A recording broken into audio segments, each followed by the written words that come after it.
कोल्हापूर जिल्ह्यामध्ये आज जी पावसाची नोंद झालेली आहे, काल पडलेल्या ज्या पावसाची नोंद आहे ती 65.5 मिलीमीटर एवढा पाऊस आज सकाळी 10 वाजता नोंद झालेला आहे. आणि काल जिल्ह्यामधल्या 43 मंडळामध्ये अतिवृष्टीची नोंद झालेली आहे.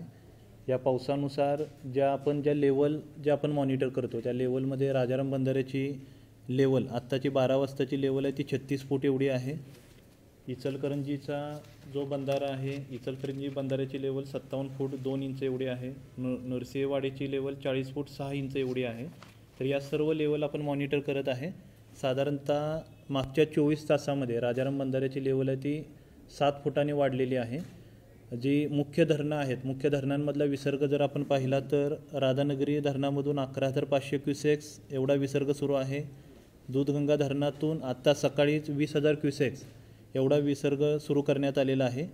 कोयना धरणातून 67,700 क्युसेक्स एवढा विसर्ग आत्ता आहे की जो थोड्या कालावधीने 75,000पर्यंत करण्यात येणार आहे. आणि वारणा धरणातून 29,000 क्युसेक्स एवढा विसर्ग आहे. तर पडणाऱ्या पावसावरती आपण लक्ष ठेवून आहे. हवामान वेधशाळेचा जो अंदाज आहे तो आज आणि उद्यासाठी कोल्हापूर घाटामध्ये ऑरेंज अलर्ट आहे. इतर जिल्ह्यासाठी सुदैवाने आत्ता जो अलर्ट आहे तो ग्रीन अलर्टचा आहे. परंतु जो हवामान विभागाचा अलर्ट आहे तो प्रत्येक तासाला किंवा 4-4 तासाला आपण मॉनिटर करतो आहे. येणारा जो अपडेटेड अलर्ट असेल तो आपण खाली कळवणार आहे. हवामान विभागाचा अंदाज, पडणारा पाऊस आणि धरणामधला जो विसर्ग, सध्याचा विसर्ग आणि प्रस्तावित विसर्ग लक्षात घेऊन आपण सर्व नियोजन करणार आहे. राजाराम बंधाऱ्याची इशारा पातळी आपली 39 फूट आहे. सध्याच्या पावसानुसार पुढच्या साधारणतः 6 ते 8 तासामध्ये इशारा पातळीपर्यंत कदाचित राजाराम बंधाऱ्याची पातळी पोचू शकते. त्यानंतर पाऊस कमी राहिला तर लेवल वाढण्याचं प्रमाण कमी राहू शकतं. परंतु पाऊस ज्या पद्धतीने पडेल त्यावरती प्रशासन लक्ष ठेवून आहे. आणि इशारा पातळीवरती पोचल्यानंतर ज्या ठिकाणी आपल्याला शिफ्टिंग करावं लागतं त्यासाठी जे निवारा केंद्र असतील त्या ठिकाणी भागामध्ये लोकांना सूचना देणं असेल ते काम आता महापालिका प्रशासनाने आणि जिल्हा प्रशासनाने सुरू केलेलं आहे. यासोबतच कोयना धरणामधला आणि वारणा धरणामधला विसर्ग लक्षात घेऊन अलमट्टीमधून जो विसर्ग आहे, अलमट्टीमध्ये काल सकाळी जो 20,000 क्युसेक्स एवढा विसर्ग होता तो टप्प्याटप्प्याने वाढवून आत्ता 1,75,000 क्युसेक्स एवढा विसर्ग करण्यात आलेला आहे.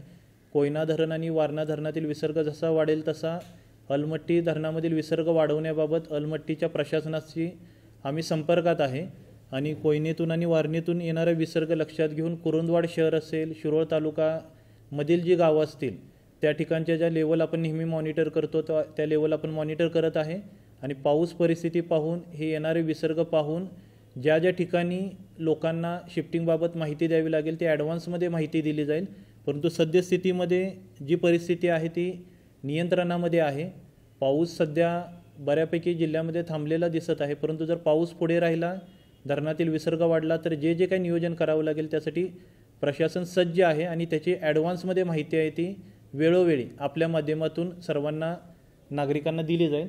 सध्याच्या पावसामुळे सार्वजनिक बांधकाम विभागाकडील 16 रस्ते आणि जिल्हा परिषदेकडील 11 रस्ते बंद झालेले आहेत आणि त्यासाठी पर्यायी मार्गावरून वाहतूक सुरू आहे.